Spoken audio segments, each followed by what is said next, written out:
Kembali lagi di Apa Kabar Indonesia Pagi, pemirsa. Sebelum kita masuk ke tema kita utama, nah kita hadirkan dulu beberapa informasi pilihan ke depan Anda. Sedikit mungkin kita mereview kembali hasil rekapitulasi, baik itu perbandingan ya, real count, ataupun juga quick count atau hitung cepat ini dari KPU. Kita hadirkan grafis dari partai-partai politik yang ikut dalam kontestasi pemilu 2024. Ini 10 besar perolehan suara pemilu 2024 di mana PDI Perjuangan hasil quick count SMRC itu sebesar 17,12%, kemudian real count-nya 16,41%. Ada selisih ya sekitar 0,71%. Kemudian Golkar 14,55%, real count-nya itu 15,07%. Posisi ketiga ada Gerindra 13,12% untuk quick count-nya, kemudian untuk real count-nya 13,31%. Lalu ada PKB, ini dari data quick count SMRC dan juga real count maksud kami terpaut selisih 0,92%, Nasdem terpaut selisih 0,18%, PKS minus 0,46%, Demokrat minus 0,33%, PAN minus 0,41%, P3 0,16%, dan PSI 0,23%.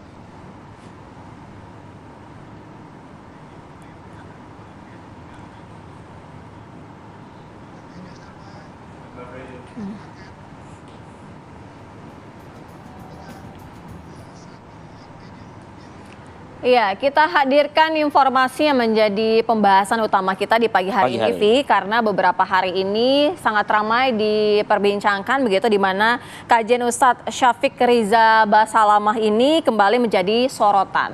Sebab ada penolakan yang terjadi ketika akan memberikan ceramah pengajian Ustadz Syafiq Basalamah di Masjid Al-Ikhlas. Ini dikabarkan ditolak oleh GP Ansor Surabaya.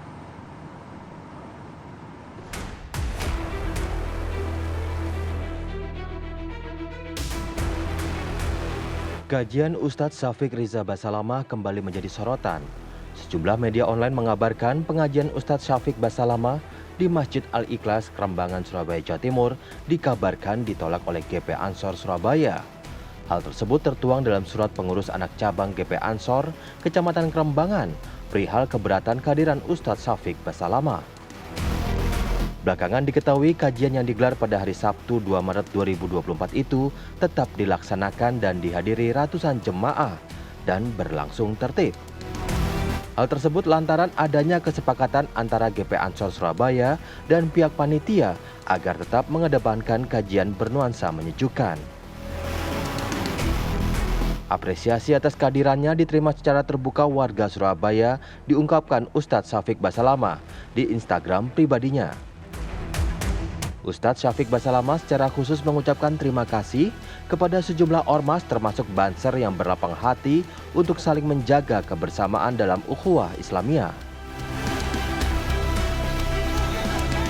Sebelumnya kajian Ustadz Basalamah mengalami penolakan dari sejumlah anggota GP Ansor saat akan mengisi kajian di Masjid As-Salam, Surabaya, Jawa Timur.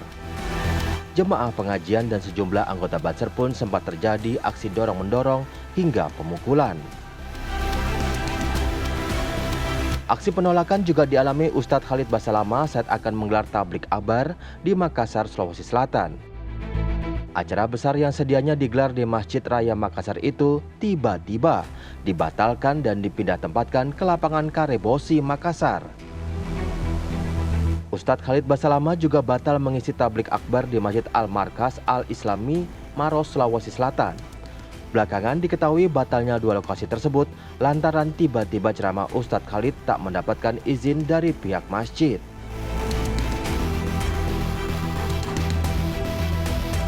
Pada tahun 2023, aksi penolakan ceramah juga pernah dialami Ustadz Hanan Ataki saat akan mengisi pengajian di Pamekasan, Jawa Timur. Pembubaran dilakukan oleh Banser Nahdlatul Ulama bersama dengan warga lantaran sejumlah isu. Ustadz Hanan Ataki sendiri membantah semua isu yang kerap dilontarkan kepadanya. Tim TV One mengabarkan.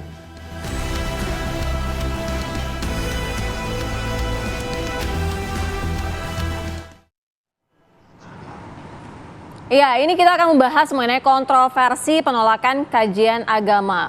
Beberapa ustadz ini ditolak untuk melakukan kajian agama dan kita akan mendalaminya, kita akan menghadirkan dialognya untuk Anda di pagi hari ini. Sudah bergabung bersama kami sejumlah narasumber melalui Zoom ya, melalui Zoom.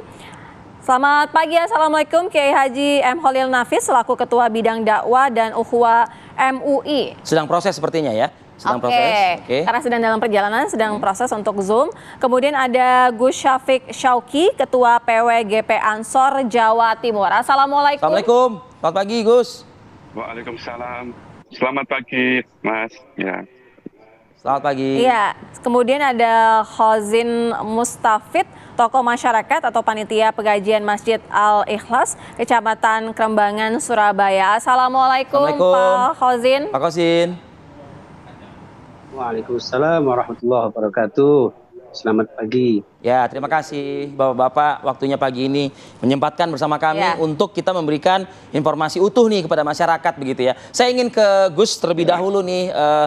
Gus, kita tadi sudah memutarkan tayangan gitu ya Gus. Terima kasih kepada teman-teman GP Ansor juga yang akhirnya gitu ya memberikan kesempatan Ustadz Syafiq Riza Basalamah menyampaikan tausiah, menyampaikan ceramahnya di hadapan masyarakat di Surabaya, Jawa Timur.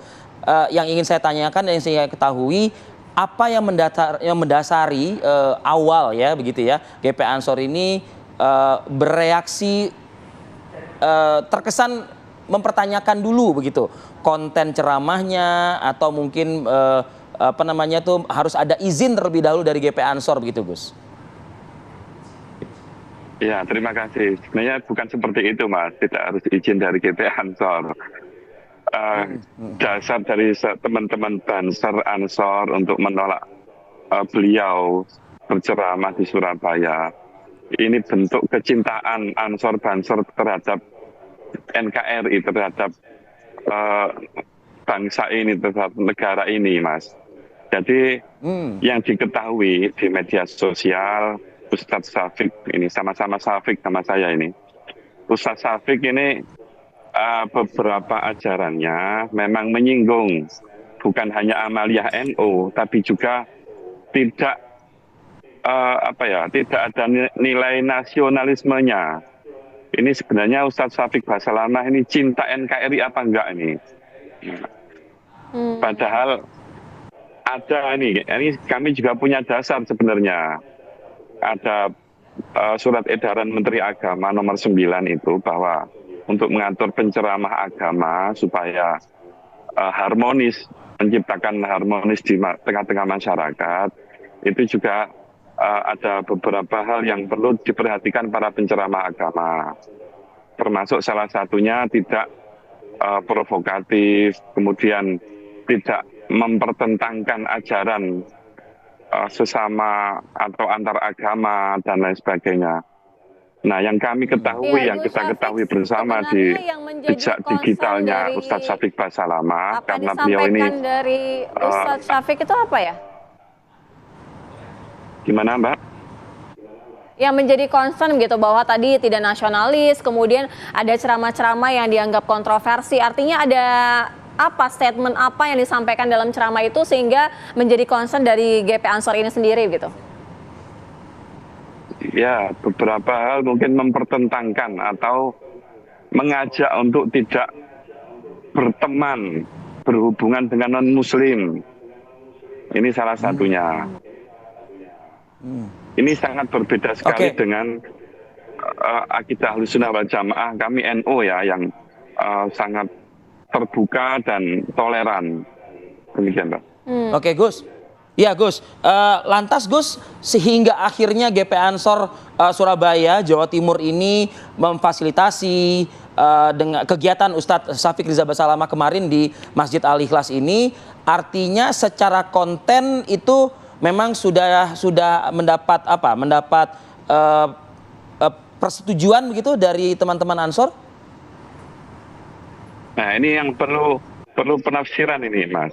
Kalau ternyata para penceramah itu punya track record yang demikian, yang tidak harmonis, tidak menciptakan harmoni di masyarakat, apakah masih boleh diberi panggung? Nah, ini tentu bukan kami yang memutuskan. dalam kejadian di masjid di Jalan Tanjung Sadari Perak ya, yang terakhir itu memang ada kesepakatan dengan takmir masjid, dengan panitia pengajian bahwa Ustadz hanya akan menyampaikan kajian agama dan tidak akan